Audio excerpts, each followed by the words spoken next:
창세기 5장 21절부터 24절 말씀까지 같이 한 목소리로 합독합니다. 시작. 에녹은 65세에 무두셀라를 낳았고 무두셀라를 낳은 후 300년을 하나님과 동행하며 자녀들을 낳았으며 그는 365세를 살았더라. 에녹이 하나님과 동행하더니 하나님이 그를 데려가심으로 세상에 있지 아니하였더라. 아멘. 우리 삶 가운데서 우리가 하나님의 자녀가 되고 하나님 아버지와 함께 삶의 여행에서 동행함이 감사입니다. 올해 추석 명절과 연결된 공휴일이 총 6일입니다.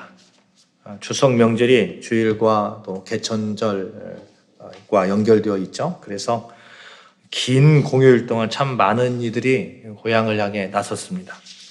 제 친척 한 분은 아침 6시에 고향을 향해 집을 떠났는데 밤 7시에 도착했다고 하니까 고향을 가기 위해서 총 13시간을 꼬박 길거리에서 이렇게 운전을 했습니다. 평상시 같으면 이렇게 많은 시간을 운전을 하면 굉장히 불평을 할 거예요. 또 그렇게 하지도 않습니다. 근데 추석에는 불평보다는 어떤 기대감, 어떤 감사를 가지고 그 긴 시간을 운전을 할 수 있죠. 어떻게 그렇게 불평하지 않으며 그 긴 시간 운전할 수 있을까? 그 바탕이 무엇일까? 그 배경이 무엇일까? 생각해 보니까 추석에는 감사의 날이 있기 때문에 그렇습니다. 감사의 날이기 때문에 그렇습니다. 감사를 나누는 날이기 때문에 어느 정도 불편한 상황이 이렇게 있어도 뒤로 그것을 감내하면서 감사를 불평으로 바꾸지 않으려 하죠. 그렇습니다. 추석은 감사의 날입니다. 농경사에서 가장 풍요로운 날이 이 한 해 농사를 수확한 때잖아요. 이때는 감사가 있고 이때는 웃음이 있고 이때는 행복이 넘쳐납니다. 봄에 뿌려졌던 씨들이 열매를 맺으며 한 해 동안 수고했던 모든 수고에 대한 이 보상을 가져오기 때문에 그렇습니다. 씨를 뿌리고 그 씨 뿌림에 대한 열매에 대한 감사라면 그래서 감사의 그런 일들 가운데 어떠한 불편한 상황이 오더라도 그것을 감내하면서 감사할 수 있다면 여러분 우리 그리스도인들은 늘 감사하는 그런 삶을 살 수 있을 것 같아요. 왜냐하면 우리가 씨를 뿌리고 수고를 하고 수확하는 이 모든 일들 가운데 하나님의 은혜가 늘 함께하고 거두게 하시는 이는 하나님이시기 때문에 그렇습니다. 그래서 늘 우리는 추석과 같은 그런 감사의 마음을 가지고 살아야 되겠다 하는 그런 생각을 해봤습니다. 우리는 삶 가운데서 여러 가지 씨앗을 뿌립니다. 그 씨앗이 잘 자라게 하고 병들지 않게 하고 열매 맺게 하기 위해서 우리는 우리 나름대로 참 많은 수고를 합니다. 그 모든 수고 가운데 한 가지가 빠지면 아무것도 이루어질 수 없습니다. 바로 하나님 아버지의 은혜이죠. 아무리 농사를 열심을 다해서 농사를 짓는다고 하더라도 하나님 아버지의 은혜가 주어지지 않으면 한순간에 모든 수고가 헛되어 버리기 일쑤입니다. 이것이 우리의 믿음의 고백이에요. 그래서 우리는 추석 명절을 지나면서 하나님 은혜에 대한 감사, 하나님께서 함께 하심에 대한 감사, 우리는 은혜로 사는 사람들이라는 그러한 믿음의 고백, 그래서 우리는 1년 365일 늘 추석 감사와 같은 그런 감사를 하나님께 드려야 되겠다 하는 그런 생각을 해보았습니다. 또 그 긴 운전 가운데서 추석의 그 긴 운전 가운데서 어떻게 이렇게 불평하지 않을 수 있을까라는 그런 또 다른 생각을 해보면 여러분 제가 이런 얘기를 했어요. 제 아내에게 사모님에게 어떻게 그렇게 할 수 있을까? 추석에 왜 자꾸 이렇게 그 긴 시간 동안 고향을 내려갈 수 있을까? 그랬더니 사모님이 이런 말씀하시더라고요. 부모님이 계시니까 그렇지 이렇게 말씀하시더라고요. 여러분 부모님이 계시기 때문에 그 모든 그 수고의 시간을 감내하였던 것처럼 우리는 우리에게 하나님 아버지가 계시다는 그러한 생각을 늘 하셔야 됩니다. 우리는 하나님 아버지가 계시기 때문에 그 하나님 아버지를 모신 자로서 우리가 지금 이 자리, 예배의 자리에 나왔잖아요. 우리에게는 아버지가 계셔요. 아버지. 어떤 아버지? 하나님 아버지. 그래서 우리는 이런 생각을 할 필요가 있습니다. 나에게는 하나님 아버지가 계시니 그 하나님 아버지를 아버지로 모시면서 늘 감사하는 삶을 1년 365일 살아야 되겠다. 이 믿음의 고백이 있어야 되겠다 하는 겁니다. 지금까지 선하게 인도하신 에베레셀의 하나님, 또 선하게 인도하실 그런 임마누엘의 하나님, 우리와 함께 하시는 임마누엘 하나님, 또 앞으로도 가장 좋은 것으로 예비해 주실 여호와 이레의 하나님, 그 하나님을 아버지로 둔 자로서의 감사, 이 감사가 늘 우리 삶 가운데 넘쳐나야 되겠다 하는 것입니다. 사랑하는 여러분, 우리 이렇게 고백합시다. 모든 것이 하나님의 은혜입니다. 감사합니다. 시작. 모든 것이 하나님의 은혜입니다. 감사합니다. 일평생 감사거리가 넘쳐나는 삶이 되시기를 축복합니다. 오늘 말씀의 제목은 하나님과의 동행입니다. 추석 명절에 가족과 함께 지방을 다녀왔어요. 1박 2일 동안 가족 여행을 했었는데 정말 한순간 한순간이 기쁨이었고 감사였습니다. 하나님께서 허락하신 행복을 마음껏 누릴 수 있는 시간이었어요. 가장 행복했던 것은 함께 한다는 그런 행복이었습니다. 온 가족이 함께하며 동행하니까 어디를 가든지 무엇을 먹든지 다 아름답게 보이고 다 맛있게 느껴지고 좀 불편한 상황이 오더라도 되도록이면 그 불편한 상황을 이야기하지 않고 감내하면서 행복한 그런 감정을, 그런 시간들을 이렇게 계속 지키려 하는 그러한 시간을 가졌습니다. 마음에 맞는 사람, 좋은 사람과 동행하면 행복한 것이 너무나 당연한 거죠. 그런데 거기에 사랑이라는 단어가 함께 한다면 얼마나 더 행복하겠습니까?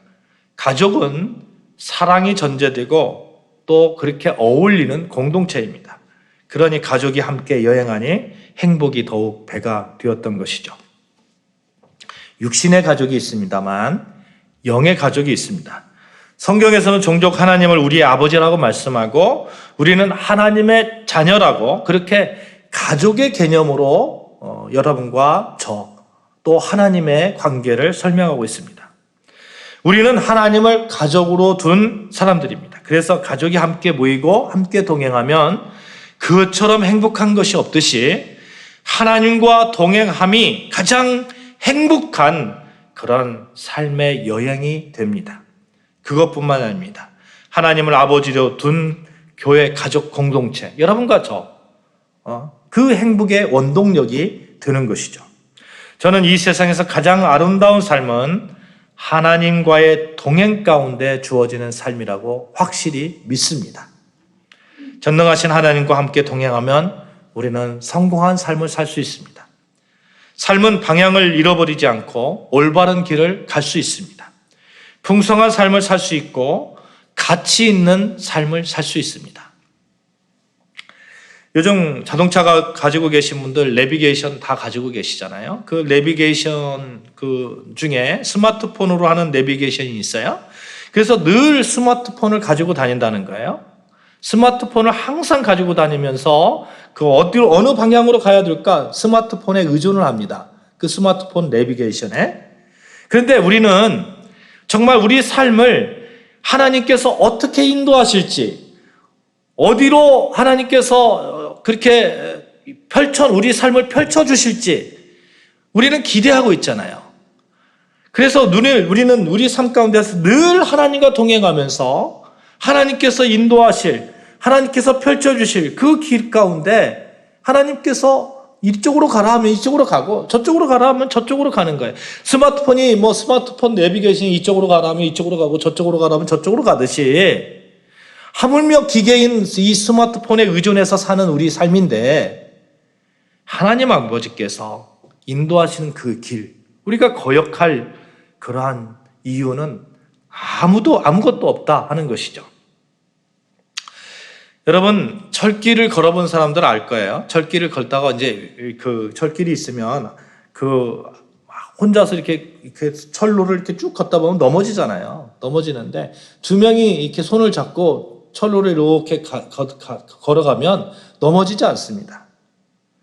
예수님께서도 이런 것을 이렇게 설명하는 그런 말씀을 하시는데 예수님께서 이런 얘기를 해요. 나의 멍에를 메고 내게 배우라. 이런 말씀을 하시는데 옛날 이스라엘 농부들은 경험이 없는 소를 훈련할 때 경험이 많은 소와 함께 멍에를 함께 매게 했습니다. 경험이 많은 소는 멍에를 단단히 메어서 짐을 더 많이 이렇게 실게 하였고, 경험이 없는 소는 느슨하게 하였던 거죠. 그래서 경험이 없는 소는 경험이 있는 소와 함께 멍에를 메고 가면 늘 가벼운 짐만 이렇게 짊어지면서 또 배우게 되고, 그래서 나중에 성장했을 때에 경험이 많은 그런 소가 되었을 때는 충분히 그런 무거운 짐을 짊어질 수 있는 그런 상태가 되었습니다. 우리가 예수님과 함께 멍에를 메고 가지만 짐은 예수님이 지고 가시는 거고, 그래서 예수님으로 인한 동행은 늘 가볍습니다.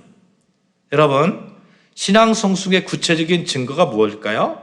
저는 우리 삶 가운데서 하나님과 동행함을 늘 고백하는 삶, 그 삶이 신앙 성숙의 그런 구체적인 증거가 된다고 생각합니다. 오늘 본문에서 늘 하나님과 동행하며 살았던 사람이 있어요. 하루 이틀 동행한 것이 아니라 무려 300년을 하나님과 동행하였다, 이렇게 성경에서 기록하고 있습니다. 바로 에녹이라는 사람인데, 이 사람 에녹은 300년 동안 하나님과 동행하면서 365세 때 하나님이 그를 천국으로 데려가셔서 세상에서 그를 볼 수 없었습니다. 평범한 사람이었지만 그 많은 세월 하나님과 동행하였다, 하나님의 은혜 아래 살았다, 이렇게 기록하고 있어요. 그가 구체적으로 언제부터 하나님과 동행하였는지 본문을 읽어 내려가면서 알 수 있는데, 22절 한번 볼까요? 22절 같이 봉독합니다. 시작. 무두셀라를 낳은 후 300년을 하나님과 동행하며 자녀들을 낳았으며. 무두셀라를 낳은 후 이렇게 기록하고 있어요. 이 말씀을 통해서 이 무두셀라가 좀 어떤 의미를 갖고 있다는 것을 우리가 이렇게 추론할 수 있는데, 이 고전어를 연구하는 분들에 의하면 무두셀라라는 그 의미가 창을 던지는 사람이다, 이렇게 이야기를 합니다. 여러분, 전투가 벌어지면 창을 가진 사람이 있어요. 창을 가진 사람이, 이 사람이 하나도 없다고 생각을 한번 해보세요. 그러면 전쟁은 하나마나 아니겠습니까? 그렇죠? 끝난다는 거예요. 세상이 끝난다는 거예요. 그러니까 이 말에 무두셀라라는 말은 이런 의미가 있다는 거예요. 그가 죽으면 심판이 온다. 그가 죽으면 다 끝이다. 그가 죽으면 큰 일이 일어난다. 이런 그런 뜻이 있다는 거예요. 어떤 일이 일어남을 안시하고 있다는 겁니다. 실제로 어떤 일이 일어났는데, 이 무두셀라가 죽은 후에 노아의 홍수가 일어났습니다.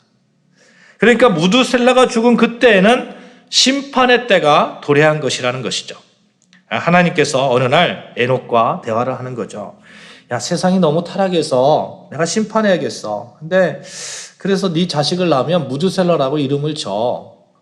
이 아이가 죽는 날에 내가 심판할 거야. 창세기 5장 25절에 보시면 무두셀라가 187세의 라멕을 낳았어요. 그리고 28절에 보면 라멕은 182세의 아들을 낳고 이름을 노아라고 했습니다. 에녹, 무두셀라, 라멕, 노아 이렇게 쭉 이어지는 것이죠. 노아는 무두셀라의 손자입니다. 그러면 노아가 태어났을 때 무두셀라의 나이가 몇 살입니까? 369세입니다. 369세. 187세 플러스 182세니까 369세요. 그리고 그 노아가 몇 세 때에 이 그 홍수가 났습니까? 600세 때에 홍수가 났어요. 그러니까 무두셀라가 죽은 그 해에 노아의 홍수가 났던 거죠. 무두셀라가 몇 살까지 살았어요? 969세. 성경에 보면 아담이 930살을 살았고 무두셀라가 969세를 살았습니다. 참 많이 살았죠? 그러니까 어떤 분이 이런 얘기를 해요. 이 인간이 이렇게 많은 수명을 누릴 수 있느냐? 성경이 좀 과장되지 않았냐? 그래서 10분의 1을 딱 줄입니다. 100년을 10년으로 해서 934는 93세 정도 이렇게 된다, 이렇게 생각하고, 또 969세면 96세 정도 된다, 이렇게 생각을 하는 그런 분들이 있어요. 그러면 창세기 5장 3절 한번 찾아볼게요. 창세기 5장 3절. 창세기 5장 3절 같이 봉독합니다. 시작. 아담은 130세에 자기의 모양 곧 자기의 형상과 같은 아들을 낳아 이름을 셋이라 하였고, 아담이 셋을 낳은 때가 언제라고요? 130대 10분의 1로 줄이면 몇 살입니까? 13세입니다. 13세. 그러니까 아담이 셋이 몇 번째 아들이에요? 셋이. 아담이 첫 번째 아들이 뭐예요? 가인과 아벨을 낳았잖아요. 가인과 아벨. 가인과 아벨을 낳았는데 아벨이 가인을 죽이고 가인이 아벨을 죽이고 그렇게 해서 셋을 낳은 거 아닙니까? 그러니까 그러니까 13살의 아들을 3명이나 낳았다? 이거 좀 말하기가 좀 그렇잖아요. 그것도 둘째 아들 가인이 아벨을 죽일 정도의 그 나이면 어느 정도 성장했을 거 아닙니까? 뭐 한두 살 때 가인이 아벨을 죽이지 않았을 거 아니에요. 성경을 내 생각과 내 경험으로 가두려 하면 안 되는 거죠. 그냥 우리는 성경 말씀을 오류가 없음을 인정하고 믿고 따르는 거예요. 따라해 봅시다. 성경에는 오류가 없다. 시작. 성경에는 오류가 없다. 네, 그렇습니다. 그렇다면 인간이 몇백 년씩 살다가 언제부터 수명이 이렇게 줄어들었냐 하는 거예요. 창세기에 나타난 수명의 변화를 보면 좀 알 수가 있는데 아담의 10대 후손인 노아 때부터 수명이 급격하게 이렇게 감소하는 것을 볼 수가 있어요. 노아가 600세 되던 해에 지구상에 대홍수가 있었고 대홍수 직후 사람들의 평균 수명이 한 450세 정도로 이렇게 줄어들었습니다. 반절 정도 줄어들고 그 후로 점점 줄어들어서 아브라함이 175세 살았고 야곱이 147세 살았고 요셉이 110세 살았고 그러면 어느 정도 좀 이해가 가죠? 요셉이 110세 살았으니까 요즘 나이 110세 정도 살잖아요. 그렇게 사는 분들 있잖아요. 인간의 수명이 800세, 900세 이렇게 살다가 계속해서 줄어듭니다. 인간의 수명이 왜 줄어들었을까요? 창세기 6장 3절 한번 볼까요? 창세기 6장 3절. 같이 봉독합니다. 시작. 여호와께서 이르시되 나의 영이 영원히 사람과 함께 아니하리니 이는 그들이 육신이 됨이라. 그러나 그들의 날은 120년이 되리라 하시니라. 하나님께서 노아에게 홍수를 예고하시면서 말씀하신 거죠. 죄인이 되어서 오래 살아봐야 죄만 더 짓고 육신 되었다. 육신된 몸으로 살았다. 하나님의 영이 영원히 사람과 함께 하지 않는다. 하나님께서 말씀하시는 거죠. 자신에게도 유익이 되지 않는다고 하나님께서 판단하실 겁니다. 그러니까 그냥 생명을 조금 줄이신 거죠. 그래서 출애굽 당시의 평균 수명은 지금과 다를 바 없는 70세 내지 80세가 되었던 겁니다. 그래서 시편 90편 10절에 보시면 모세가 이런 기도를 해요. 우리의 연수가 70이요 강건하면 80이라. 그렇죠? 그러니까 모세 시대 때는 얼마를 살았다고요? 70세. 많이 살면 80세 살았다는 거예요. 인간의 수명이 변천사를 창세기 말씀을 통해서 살펴보았습니다만 창세기 7장 11절 보면 노아가 600세 되던 해 둘째 달 곧 그 달 11의 날이라 그날에 큰 기품의 샘들이 터지며 하늘의 창물들이 열려 40주야를 비가 땅에 쏟아졌더라. 노아가 600세 되던 때에 무드셀라가 몇 살 되는 해입니까? 969세. 그래서 심판이 시작되었던 거죠. 무드셀라의 뜻이 어느 정도 좀 성경학자들의 말이 좀 이렇게 수긍이 갑니다만 그가 죽으면 심판이 온다라는 그 말씀대로 정확히 그가 죽던 해에 심판이 왔습니다만 놀라운 예언의 성취죠. 그러면 에녹이라는 사람 한번 보자고요. 에녹이라는 사람은 하나님과 동행하면서 이 사실을 그 무드셀라가 죽으면 심판이 올 거라는 그 사실을 알았을 때에 하나님과 어떤 대화를 오고 갔을까요? 어떤 대화를? 하나님 좀 용서해 주세요. 하나님 되도록이면 심판을 늦춰주세요. 이런 대화가 오고 가지 않았을까요? 저는 그런 추측을 해봅니다. 그러면서 하나님께서 끝까지 인내하시고 좀 참고 그렇게 가셨으면 좋겠다. 그런 간절한 갈망을 무드셀라가 하지 않았을까? 동행 가운데. 그래서 무드셀라가 그렇게 하나님과 동행하려 하지 않았을까? 이런 생각을 해보는 거죠. 또 하나님은 어떻습니까? 하나님은 끝까지 좀 참고 견디시면서 어떻게 해서든지 회개케 하려고 그런 기대를 가지고 하나님께서 기대하지 않으셨을까요? 하나님은 참 오래 참으시는 하나님이심을 우리가 알 수 있는데, 베드로후서 3장 9절 말씀에 이런 말씀이 있어요.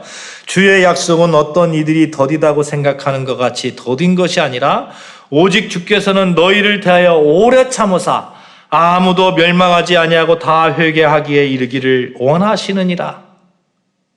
우리 하나님은 다 회개하고 돌아오시기를 원하시고 계시죠. 그러면서 오래 참는다는 거예요. 다 회개하기를 회개하기를 원하시는 하나님, 그 사랑의 하나님, 그 하나님을 찬양합니다. 이렇게 무드셀라를 통한 하나님의 계획하신 가운데 에녹은 하나님과 동행하면서 어떻게 해서든지 그 심판의 시간을 늦춰보려 하지 않았을까라는 그런 추측을 한다는 것이죠. 그런 생각을 합니다. 그랬을 거예요. 하나님 그래도 심판을 늦춰주세요. 에녹은 무드셀라를 낳은 이후에 하나님과의 동행하면서 어떻게 해서든지 그 일을 늦춰보려고. 그럼에도 불구하고요, 여러분, 동행한다는 그 의미 가운데는 따라해 봅시다. 뜻을 같이 한다. 시작. 뜻을 같이 한다. 그럼에도 불구하고 하나님의 뜻에 자신의 뜻을 맞추려고 하는 그런 무드셀라의 그런 노력, 그 순종을 바라보게 됩니다. 여러분, 길을 가는데 서로 다른 의견을 가지고 있는데 함께 할 수 있습니까? 절대 없습니다.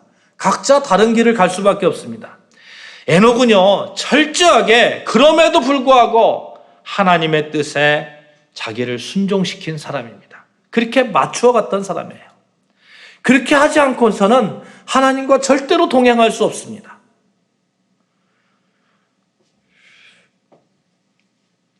두 사람이 뜻이 같이 아니면 어찌 동행하겠으며, 이런 말씀도 있잖아요. 성경 말씀에. 동행하면은 뜻을 함께 한다는 뜻이 있어요. 뜻이 맞다라는 그런 뜻도 있습니다. 에녹은 지금 하나님과 동행해서 인간의 뜻이 아니라 하나님의 뜻에 자신을 철저하게 순종시키고 있는 것입니다. 천지를 창조하신 하나님의 뜻에 맞추는 것이 너무나 당연한 이 피조물의 그런 일임에도 여러분, 그것이 말처럼 쉽지만은 않아요. 한번 생각을 해보세요. 이 에녹이 언젠가는 이 심판받을 거라는 그런 생각을 했을 때 그것을 어떻게 해서든지 막으려고 했을 건데, 그럼에도 결국은 순종하잖아요. 아담과 하와 있잖아요. 아담과 하와 하나님의 뜻에 온전히 순종했습니까? 그렇지 않습니다. 그들은 하나님처럼 되기를 원하면서 하나님께서 하지 말라고 했던 선악과를 따먹었어요. 불순종했어요. 우리는 불순종의 그런 어떻게 보면 피가 흐르는 거예요. 아담과 하와의 그 피가 흐르는 거예요. 하나님의 뜻에 따라 산다는 것, 동행의 필수 조건임에도 불구하고 하나님과 동행하려면 하나님의 뜻에 따라야 함에도 불구하고 우리 속에 아담과 하와의 그 피가 흐르고 있는 거예요. 하나님의 은혜를 구하고 하나님과 동행을 하려면 여러분, 이 불순종의 피를 예수 그리스도의 보혈의 피로 바꾸어야 됩니다. 예수님께서도 있잖아요. 예수님께서도 그 십자가에 못 박혀 돌아가시기 전에 유명한 기도를 하시죠. 겟세마네 동산에서 십자가를 지시기 전에 전날 밤에 하나님 어떻게 해서든지 이 잔을 이 잔이 나에게서 피하게끔 해주십시오. 하나님께서 예수님께서 그렇게 기도합니다. 그러면서 마지막에 기도하신 것이 무엇이에요? 내 뜻대로 마옵시고 아버지 뜻대로 하옵소서. 예수님께서도 어떻게 해서든지 그 십자가의 그 고난을 짊어지기를 원하시지 않았었잖아요. 그럼에도 불구하고 내 뜻대로 마옵시고 아버지 뜻대로 하옵소서. 우리는 예수님의 이 기도가 우리의 기도가 되어야 됩니다. 그래야 하나님과 동행하는 하나님 가족으로서의 삶을 살아가는 모습을 보여줄 수가 있습니다. 우리 안에 불순종의 피가 흐른다는 사실을 기억해야 돼요. 마태복음 12장 50절 말씀 같이 찾아보시겠습니다. 마태복음 12장 50절 말씀입니다. 시작.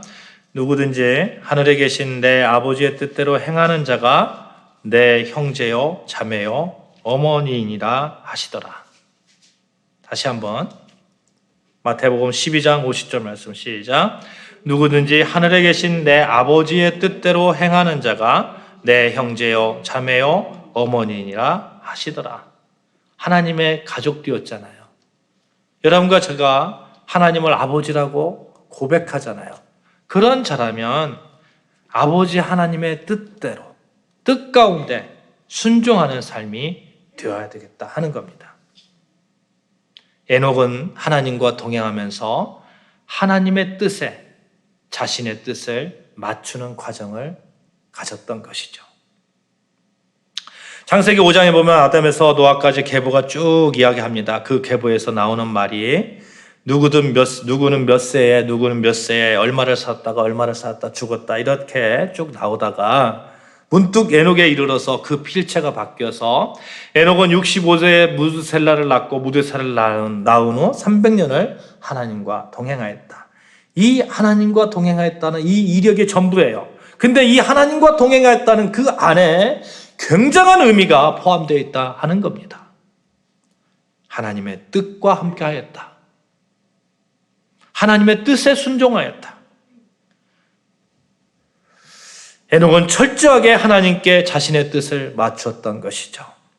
마치 예수님의 뜻, 예수님께서 내 뜻대로 마옵시고 아버지의 뜻대로 하옵소서라고 기도했듯이 에녹 역시 이 심판의 날이 가까워지는 그 상황 속에서 어떻게 해서든지 그 심판을 늦추려고 하는 그런 동행의 과정 속에서도 내 뜻대로 마옵시고 아버지 하나님의 뜻대로 하옵소서.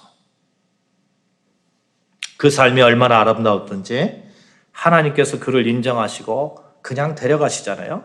본문 24절에 보면 에녹이 하나님과 동행하더니 하나님이 그를 데려가심으로 세상에 있지 아니하였더라 말씀합니다. 이 세상에서 죽음을 맛보지 않았고 하늘로 승천한 사람 둘이 있어요. 한 사람이 누굽니까? 선지자 엘리야. 또 한 사람 에녹입니다. 히브리서 11장 5절에 보시면 믿음으로 에녹은 죽음을 보지 않고 옮기웠으니 하나님이 저를 옮기심으로 다시 보이지 아니하니라.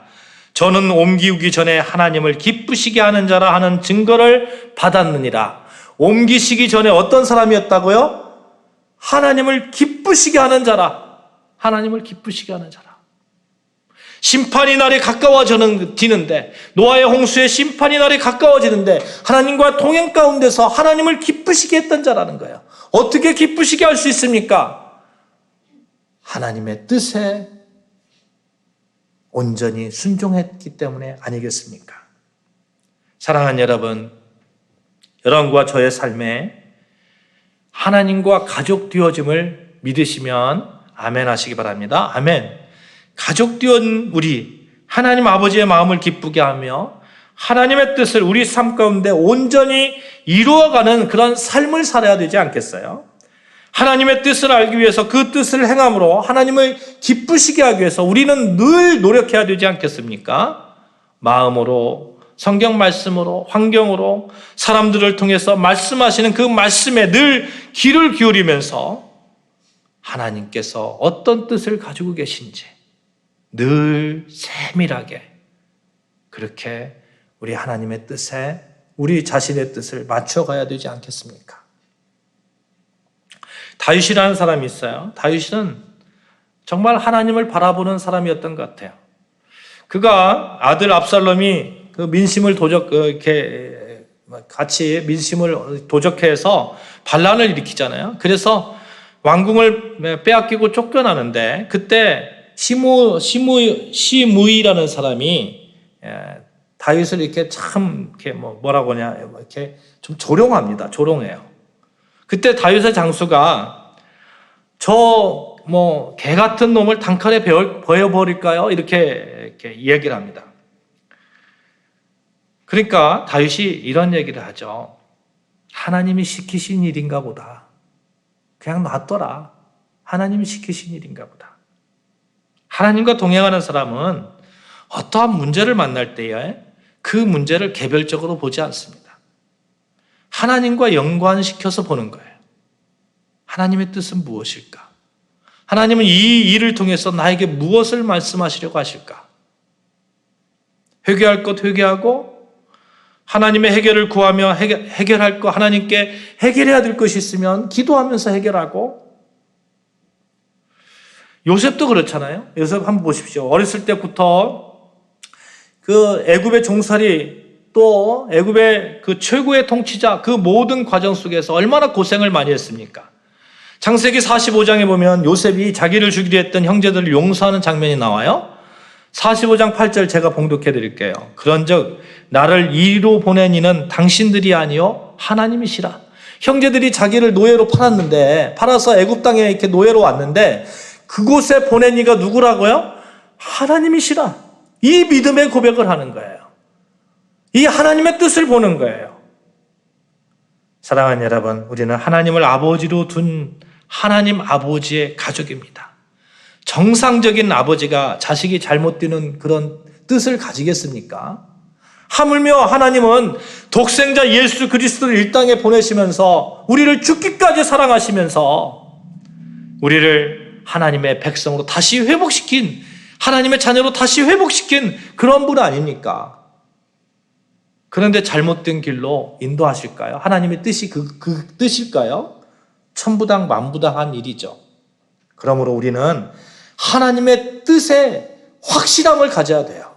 하나님의 뜻은 내 뜻에 볼 때, 내 생각으로 볼 때에 정말 나쁜 길일 것 같아, 안 좋은 길일 것 같아, 이렇게 생각될지라도 하나님의 뜻은 절대 그렇지 않다는 거예요. 하나님은 자녀된 여러분과 저를 반드시 좋은 길로 인도하십니다.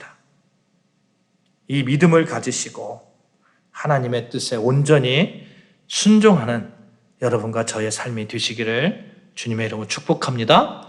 아멘. 추석 명절 끝자락에서 일평생 하나님과 동행하는 복을 마음껏 누리시는 아름다운 성도들 다 되어주시기를 바라면서 그 동행의 삶에 하나님의 뜻에 온전히 순종하는 삶이 되자 하는 말씀을 나누는 겁니다. 그렇게 되시기를 주님의 이름으로 축복합니다. 기도하시겠습니다.